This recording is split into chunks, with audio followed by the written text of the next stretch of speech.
Ok, hôm nay lại về một bộ nhá. Hôm nay lắp cho một bác một con nguồn 5.W, một con cạc một đâu 10603GB nhá, một con main chip,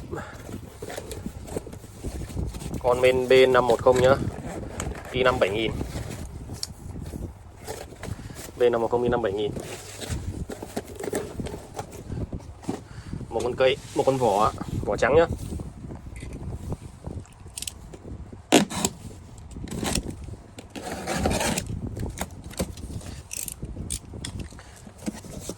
Một con vỏ trắng new nhá. Này lên cho một bạn.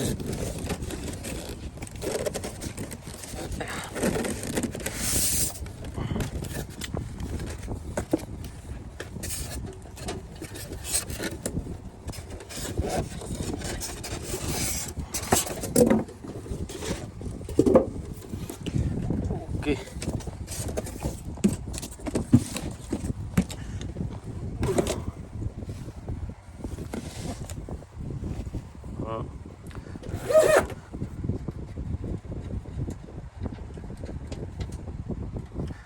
Trước tiên anh em tháo con mình cái mặt kính này ra, đeo là mặt sau.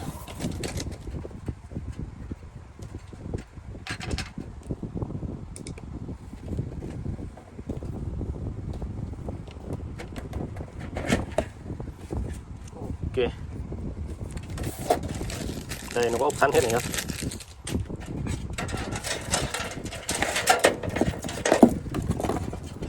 Ba phan, con này chơi ba phan led nhá, ba phan led màu trắng nhá.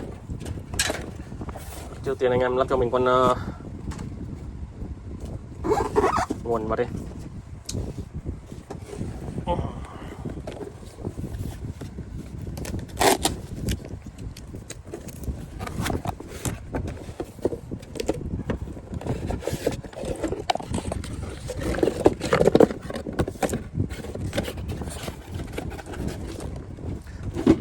Anh em đi cho mình con nguồn vào.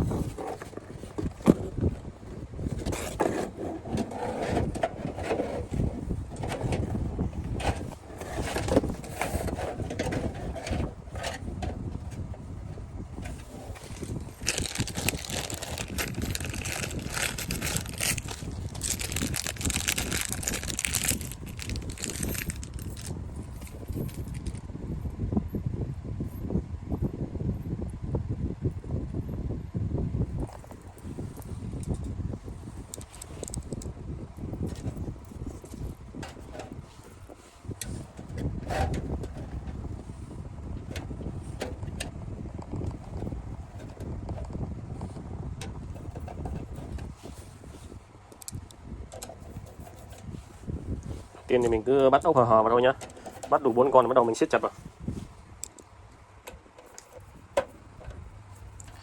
Vì sao thế là vì nó, nếu mà các bạn bắt chặt con này rồi thì các con kia nó bị lệch chân ấy, không vào đâu. Nên là vặn cái gì cũng thế, vặn trước một con vào xong bắt đầu mới vặn chặt. Ok, xong con nguồn để ở đây. Đây là con main chip luôn nhá. Đi cho mình 2 con RAM nữa, con này lên thấy cho mình 2 con RAM 8GB nhá.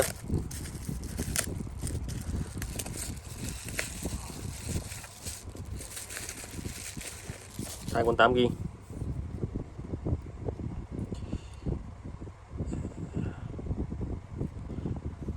Hai con 8GB DDR4 nhá. Đây. Ok.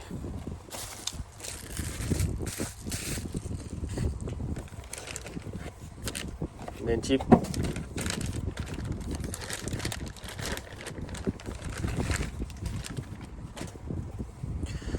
B150M, 4 chân RAM. Trước khi đi các bạn cho đi kéo tản nhiệt vào nhé.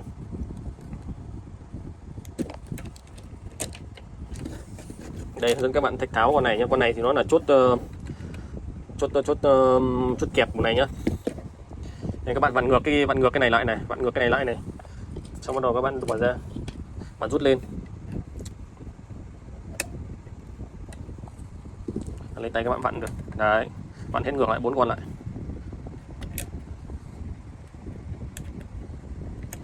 Rồi xong bắt đầu các bạn rút lên. Rồi.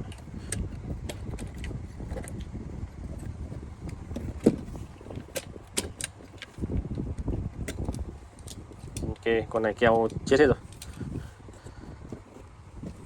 Bạn lau sạch đi cho mình, xong rồi lau keo tản nhiệt nhé.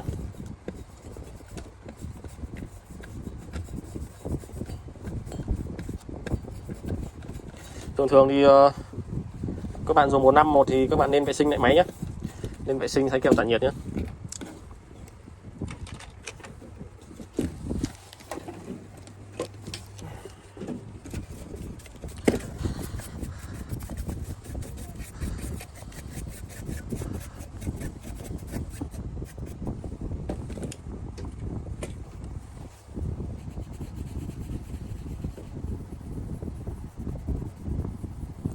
Con này i5 6000 nhé.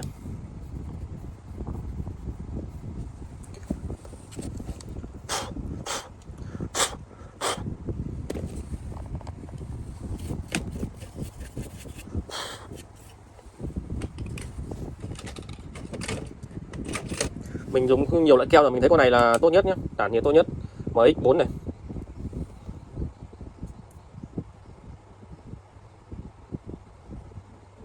Một là các bạn chỉ chấm cái này thôi, xong các bạn đè vào nó sẽ tự nó bè ra thôi, còn không thì các bạn khi mua keo nó có cái cây quẹt đấy, các bạn quẹt nó đều ra là ok. Mình chỉ chấm này, không bắt đầu mình đè vào là nó sẽ tản hết ra mà. Các bạn nên cho keo vừa vừa thôi nhá, không nên cho ít quá mà không nên cho nhiều quá. Cho nhiều quá thì nó bè ra nhìn nó ghê lắm.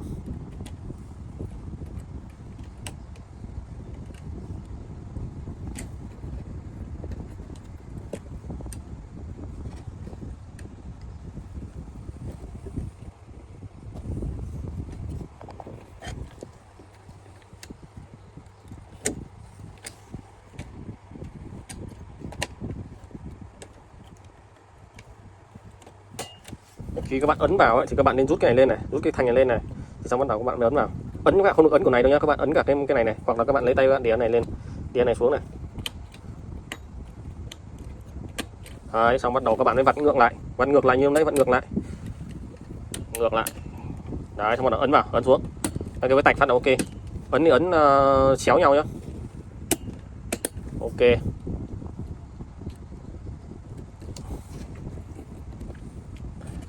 Xong con men.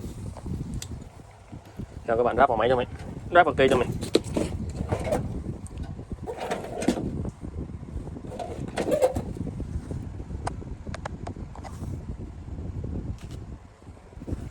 Ráp vào cây như video trước mình cũng hướng dẫn rồi, thì các bạn nên để nó nằm xuống. Con này của mình men thì nó đến đây thì các bạn mình phải bắt thêm 2 con ốc vào đây nữa.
Ok, bạn đi con men vào cho mình.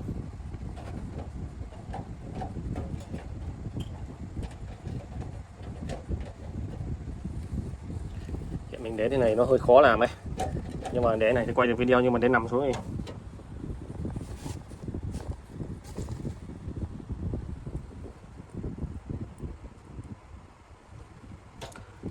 bạn bắt cho mình 4 góc trước.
Ok, tiếp theo các bạn lắp cho mình con nam à.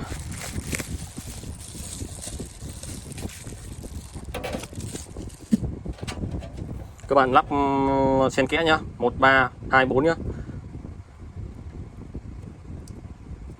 Để ý chân của nó nhá. Đặt vào rồi xong bắt đầu các bạn ấn vào, lấy hai tay ấn vào, ấn đều vào nhá. Đấy, thế là ok nhá.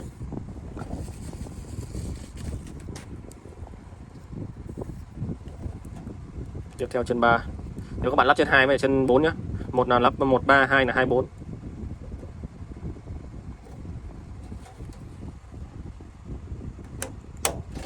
Ok. Tiếp theo các bạn đi dây cho mình. Dây một là dây nguồn main này, hai là dây led. Led mà cái công tắc nguồn, 3 dây USB. USB. 4 đây là dây audio. Đấy.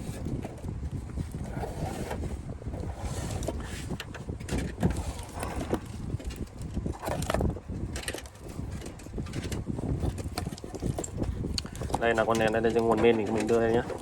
Một dây nguồn main này, dây audio này.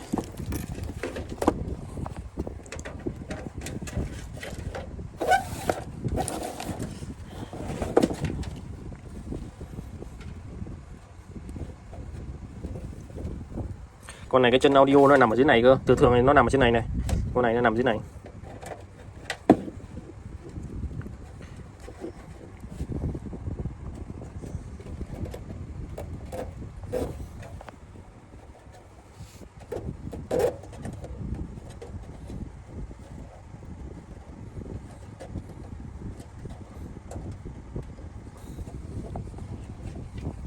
Ok. Đây là chân audio.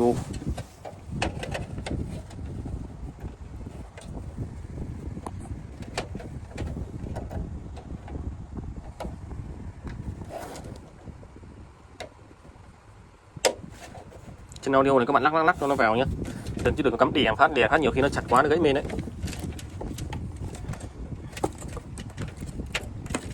Tiếp theo là chân đây nhá. Đây mình dẫn các bạn này, đây này, như các bạn nhìn này, đây thì nó có một chân led này, có hai chân led này, cộng trừ này với cả một chân nguồn này, chân nguồn là chân nút nguồn đây này, chân nút nguồn đây này. Cái này là power SVK, này là chân nguồn này. Đấy.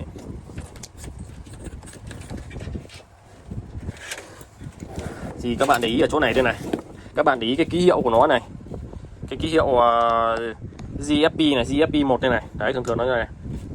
Đấy, thì các bạn cắm cái chân nguồn của nó lên, chân nguồn của nó thường nó nằm ở bên trên này nhá. Bên trên nó nằm có 4 chân đấy, hai chân này ở bên cạnh.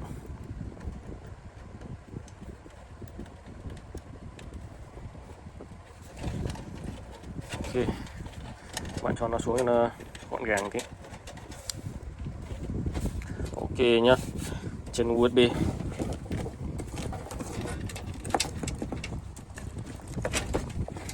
Đây, một chân audio HD audio này, một chân USB này. Thì mấy cái chân này nó có ký hiệu tên hết rồi, các bạn chỉ cần cắm vào thôi, cắm đúng tên vào thôi.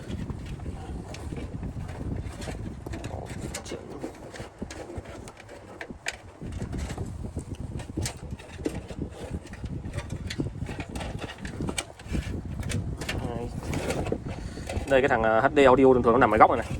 HD audio thường nằm ở góc này. Còn chân USB thường nó nằm ở đây này. Đây các bạn để ý nhé này.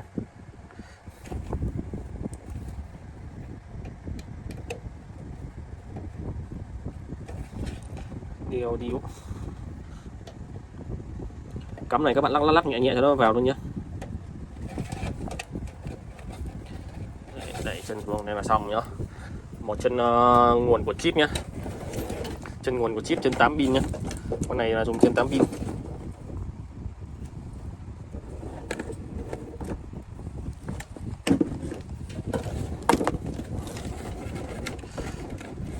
Đây chỉ cho các bạn đỡ nhầm lẫn là chân nguồn của chip với cả chân nguồn của VGA. Thì thường cái chân nguồn của VGA ấy, thì nó thường là nó có 6 chân như này, nó có 6 pin như này, thêm một 2 pin rời nữa.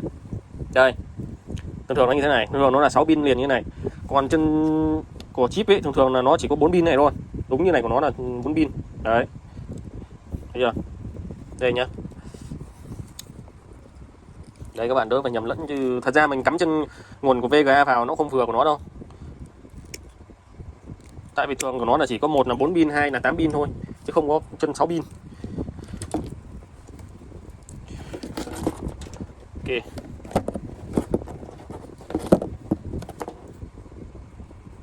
Đây mình cắm thẳng liền này nhá.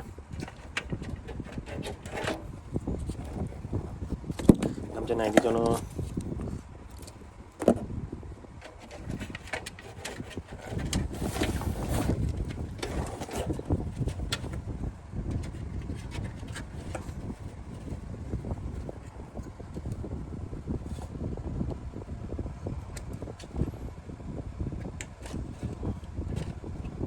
ok. Thế là xong, bắt đầu các bạn lắp cho mình con cạc rời vào nhá. Cạc rời mình mới về hai con 10606 ghi. Con này thì đủ các bạn chơi mấy game phổ thông bây giờ rồi. Liên Minh, FIFA, Audition, đột kích thoải mái nhá.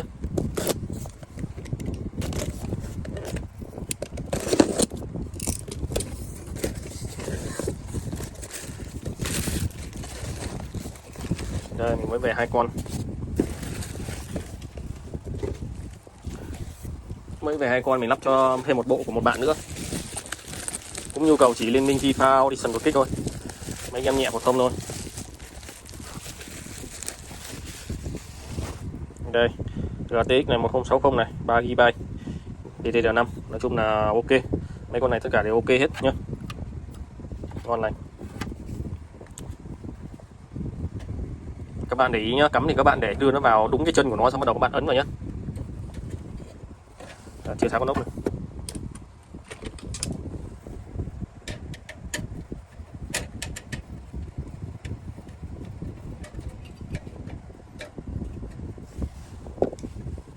Ok.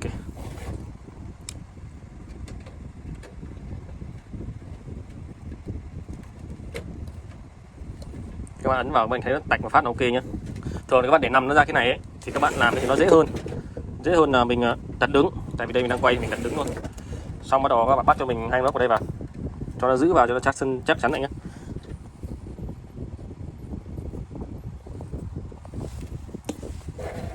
Bắt hai con ốc vào.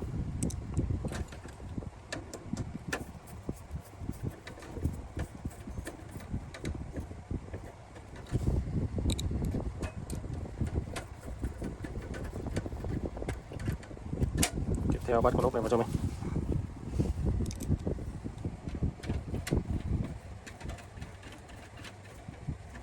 Ok. Đây, cái chân nguồn của card này thấy các bạn đây, nó có 6 pin này. Một là 6 pin này, hai là 12 pin nhá. Một 6 pin, hai là 12 pin, hoặc là 8 pin. 8 pin các bạn cắm thêm một cái pin 2 pin con kia vào. vào là ok. Thì chân kẹt thì mình để chưa nó vào đây thì nói chung nó gọn hơn, dây nó gọn gàng hơn. Theo các bạn luồn cho mình cái chân kẹt lên nhé.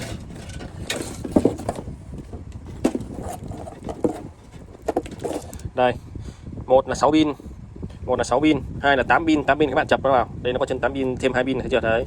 Đây thì nó là con này nó hiện nó đang là đi 8 pin với cả 6 pin là 14 pin. Thì các bạn luồn nó vào cho nó gọn gàng tí nữa mình sẽ buộc dây cho đẹp đã.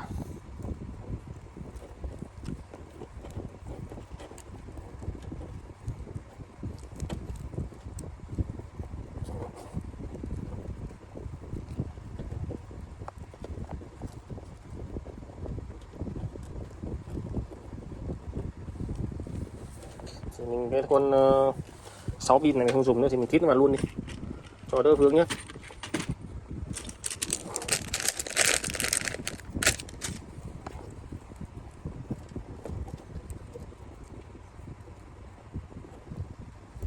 Thật ra lắp máy này nó cũng dễ à, thì các bạn nếu mà các bạn mới lắp thì các bạn để ý cho mình lắp từ từ thôi, đừng có vội vã quá.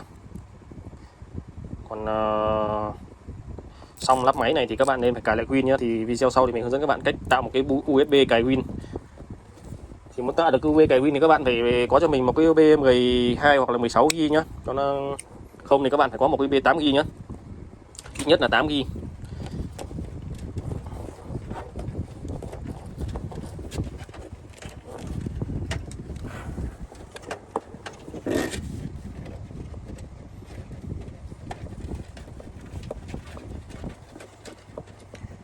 Ok.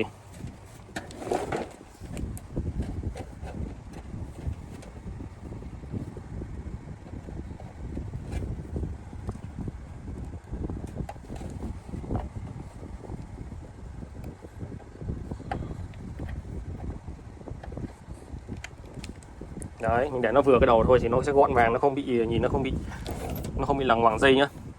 Dây dợ nó không bị lằng ngoằng. Đấy là ok đúng không? Đấy thì nói chung là về bên này nó ok hết rồi. Thì các bạn chỉ cần cho nó gọn gàng cái dây đằng sau là ok rồi. Thêm một con mình lắp thêm con ổ SD vào nữa nhá. Thì này thì mình chỉ lắp thêm cái này trước rồi tí mình lắp SD. Lắp SD thì các bạn thì nhét vào đây này, hoặc là nó có ốc ở đây này các bạn bắt vào thôi. Hoặc ở đây này, ở đây thì thường nó có một cái thanh để lắp SD. Con này của mình không có.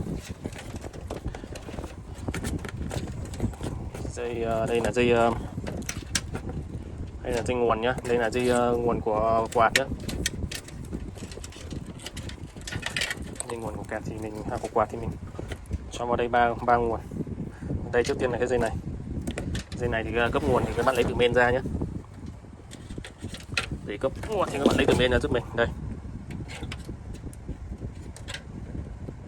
Xong là hai dây kia thì các bạn cắm nó vào thôi. Okay. Con này mình cho ra đây thì nó dây dợ đỡ là ngoằng hơn đúng không?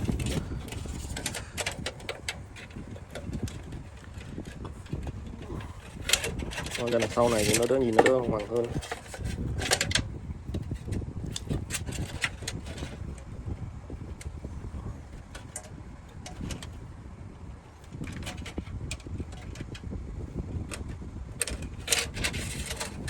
Ok, đấy. Đây là cái dây nguồn thì các bạn cấp nó vào hai cái thằng này. Ra đằng này thì nó bị vướng nắp nhỉ, nhưng mà chắc là không sao đâu. Để mình đóng thêm vào xem này.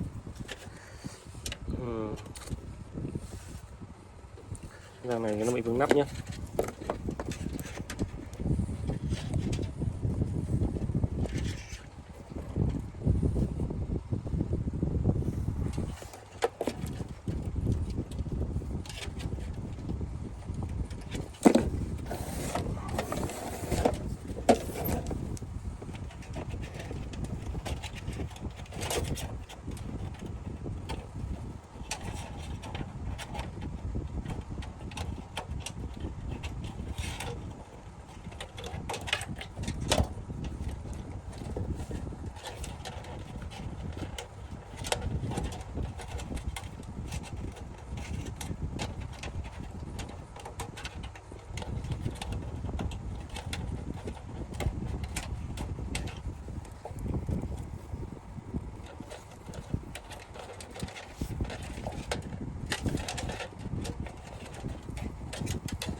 nối chéo đầu với nhau nhé.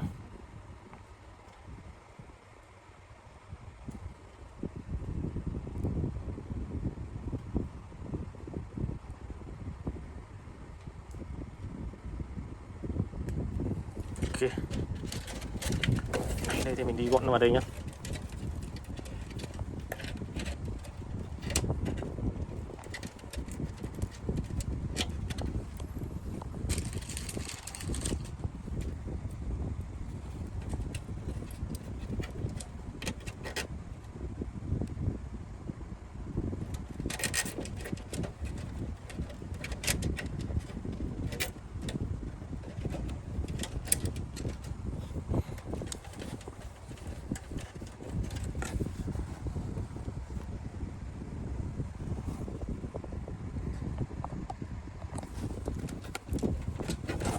Tiếp theo mấy cái dây này mình không dùng đến thì mình quấn cho nó gọn lại nhá. Ở đây nó có một dây này thì mình sẽ dùng, dây này là dùng cho dây SSD nhé, ổ cứng thì mình để lại một dây. Trong mấy cái dây này không dùng đến thì các bạn cho nó gọn vào nhé.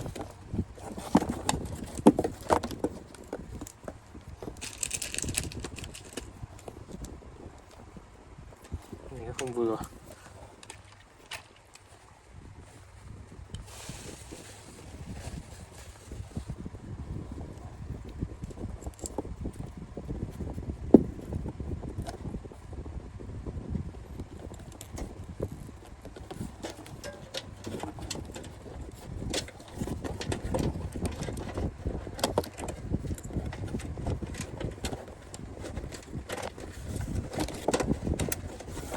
Ok.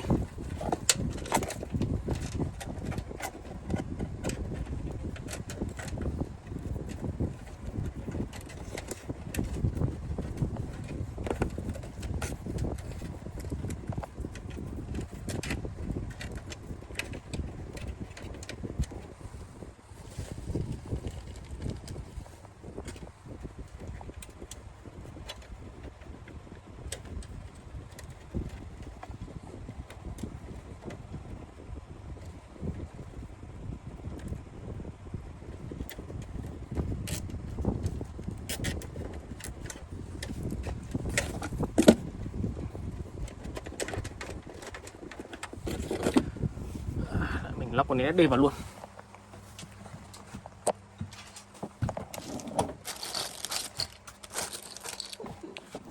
SSD 1 giây.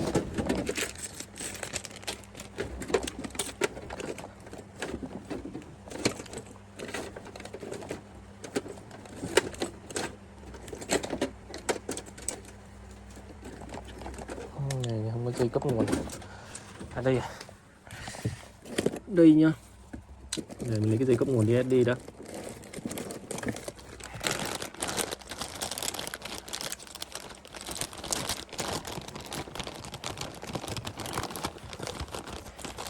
Cái dây điện này đi hoặc là dây trắng thì nó đồng bộ hơn. Ok.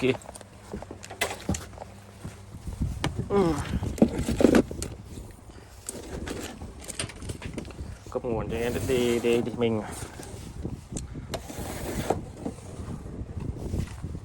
đây nó chỗ nào nằm ở chỗ này nữa, các bạn cho nó vào đường này đi. Thường cái nút G của nó nằm ở mép trên này, nó nằm ở mép mặt hướng mặt ra ngoài này. Đây các bạn để ý nhá, đây nó có chân, nó có ngạnh này. Đấy thì đúng lắp đúng nó vào cái ngạnh, chứ không các bạn lắp sai nó không vào đâu. Ok.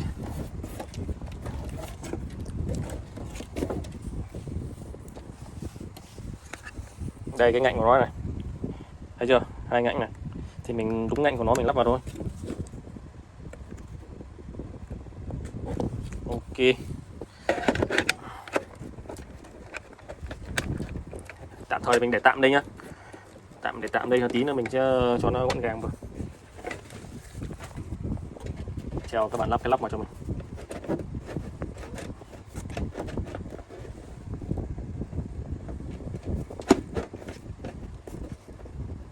Trường các bạn để nó nằm xuống thì nó dễ lắp hơn, rồi các bạn để đứng thế này. Cho các bạn bắt ốc vào.